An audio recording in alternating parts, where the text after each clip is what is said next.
Hi, Kevin with Amiad Water Systems. Today we're going to show you how to winterize the Sigma Pro filter correctly.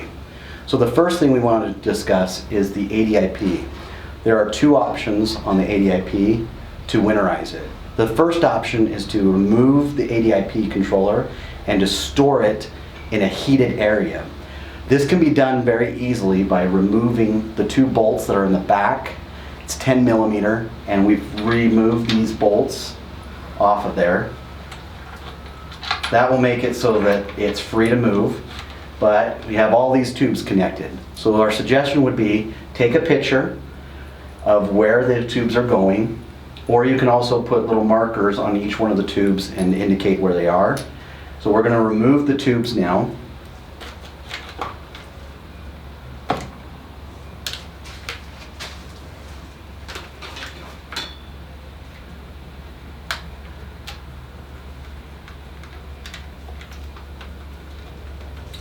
Now that will be freely able to move and to store inside. So an important step to do this before there's any freezing temperatures, and to make sure that you store it in a heated area where there's no possibility of freezing. Alright, so the second way to winterize the ADIP controller is to leave the controller on the filter. The step to do that is to remember to take the tubes all the way off the controller. There's 3 tubes. On yours there might only be 2, but there'll be tubes connected into the bottom of the controller. Take each one of those off and keep them off. This is the main step that you need to make sure you're following. These 3 tubes remain off the controller all winter long. This needs to be done before there's any freezing temperatures at all. Leave those off. And also in the spring, make sure there's no freezing temperatures. If there are, remove the 3 tubes. The next step that we have for the controller, for the filter, is to make sure that the solenoid is also winterized correctly. Each one of the solenoids will have a little handle. This one will be a green handle. Yours may look a little different. It may have a red or a black handle there. Either way, what we want you to do is to remove the tubes off the solenoid. There will be one tube that will be open atmosphere, meaning that it's not connected to anything. So this is the vent. And what I want you to do is to be able to move this handle back and forth a couple of times. What that's doing is it's releasing any of the water that might be in this chamber here. So just move that back and forth. Once you do that, you can reconnect the tubes back up to this.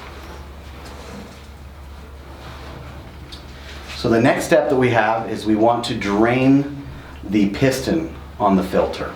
To drain the piston, you remove the 2 tubes at the top of the piston. Then you'll have this nut right here.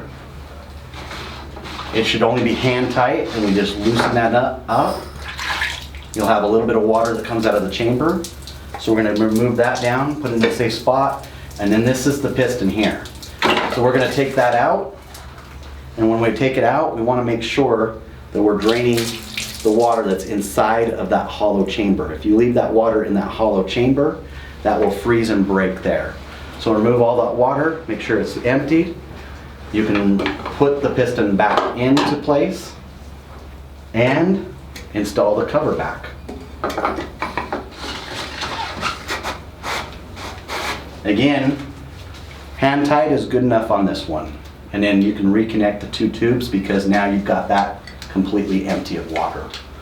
The last step that you've got is you can come down to the bottom of the filter. Your filter will have a drain port on the very bottom of it.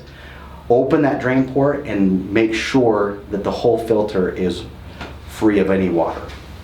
So open the valve, release the water. This may take a while because you're releasing all the water in the filter body itself. So you want to make sure that this is 100% empty.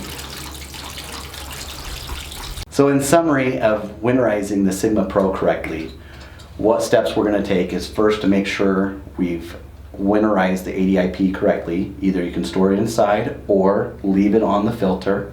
the important step is to make sure it's before there's any freezing temperatures that you follow these steps. The next was to release the water on the solenoid by moving that back and forth a couple of times. Then you can go up to the piston, remove the water off the piston. And the final step is you can take it and drain the filter all the way out of the filter body itself.